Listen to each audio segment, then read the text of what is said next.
مولاي صل وسلم دائما أبدا على حبيبك خير الخلق كلهم. بسم الله الرحمن الرحيم.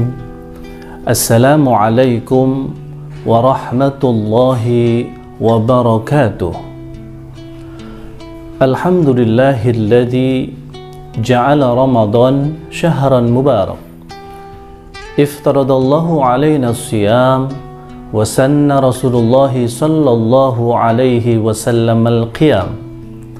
أشهد أن لا إله إلا الله وأشهد أن محمدا عبده ورسوله ولا نبي بعده.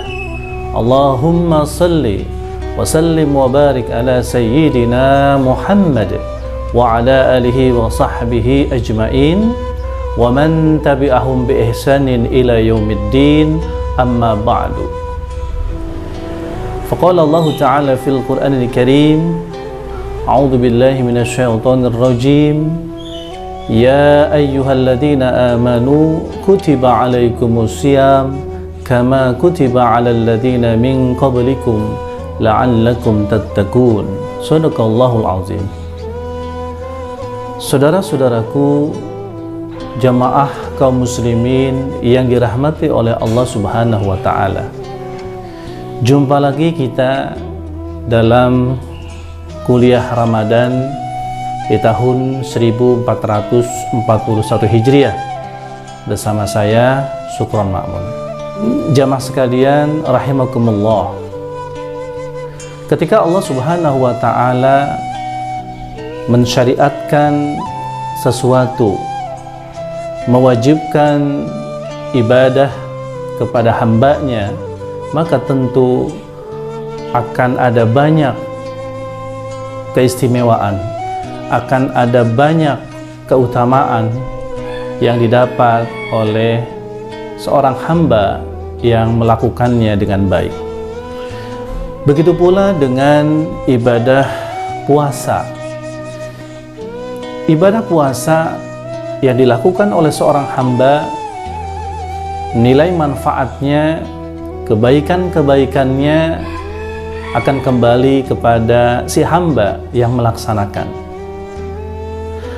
Ada banyak kelebihan, ada banyak keistimewaan, ada banyak keutamaan yang akan didapat oleh seorang hamba yang melaksanakan ibadah puasa ketika dia melaksanakan ibadah puasa itu dengan sebaik-baiknya. Karena ternyata ada banyak orang yang puasa tapi dia tidak mendapatkan apa-apa dari puasa yang sudah ditunaikannya. Nabi SAW jauh-jauh hari berpesan.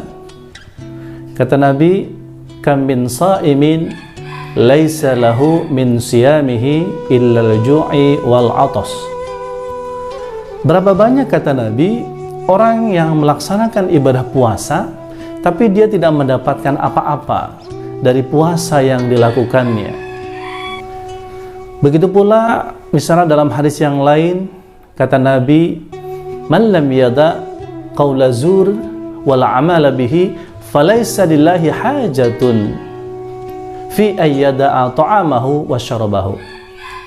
Kata Nabi, Allah tidak butuh kepada seseorang yang dia berpuasa tapi dia tetap berdusta. Dia berpuasa tapi dia tetap mengatakan kata-kata yang tidak sepatutnya. Nah, oleh karena itu maka seyogianya ketika kita melakukan ibadah puasa, maka kita melakukannya dengan baik, yakni tidak hanya kita menahan lapar dan dahaga ketika kita puasa, tapi juga kita mengikuti aturan-aturan yang seharusnya dipenuhi, yang seharusnya dipatuhi oleh orang yang berpuasa.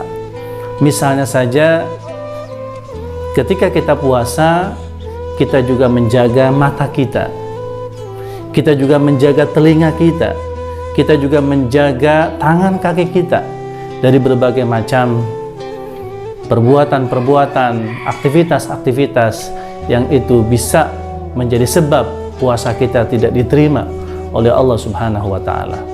Dan jika kita sudah berpuasa seperti puasanya Rasulullah SAW yang tidak hanya menahan lapar dan haus, tapi juga menahan seluruh panca indera dari hal-hal yang bisa membatalkannya, maka niscaya Allah akan berikan banyak ganjaran, Allah akan berikan banyak kebaikan-kebaikan, Allah akan berikan banyak keutamaan-keutamaan bagi orang-orang yang melakukan puasa seperti itu.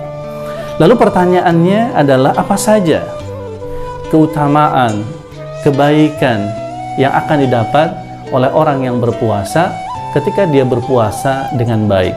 Apa diantaranya? Yang pertama, orang-orang yang berpuasa nanti akan Allah Subhanahu wa Ta'ala berikan syafaat lewat puasanya. Puasa yang akan memberikan syafaat bagi orang-orang yang melakukannya, atau bagi si sahibus siyam, orang yang melakukan atau mengamalkan puasa. Dalam sebuah hadis, Nabi SAW bersabda, "As-siyamu wal Qur'anu yashfa'ani lil 'abdi yaumal qiyamah." Dua hal, kata Nabi, yang akan memberikan pertolongan kepada seorang hamba nanti di hari kiamat. Yang pertama itu adalah puasa, yang kedua adalah Al-Quran. Lalu kemudian yang kedua, bahwasanya orang yang berpuasa dengan baik, maka nanti Allah akan siapkan dia surga yang penuh dengan kenikmatan, surga yang ketika orang masuk di dalamnya itu tidak akan merasakan haus sepanjang masa. Karena ar-rayyan itu artinya adalah puas, dan kemudian ar-rayyan itu artinya adalah segar. Seperti seorang yang ketika dia minum air di tengah dia kehausan, dia mendapatkan kesegaran. Itulah babur rayyan, pintu ar-rayyan, pintu yang nanti akan dimasuki oleh orang-orang yang puasa.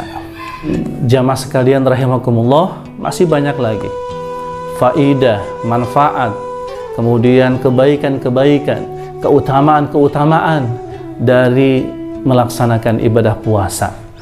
Kuncinya, jika kita ingin mendapatkan banyak kebaikan dari ibadah puasa yang kita lakukan, maka kita harus melaksanakan ibadah dengan sebaik-baiknya, seperti halnya kita mengikuti bagaimana Rasulullah SAW itu berpuasa. Disitulah kuncinya.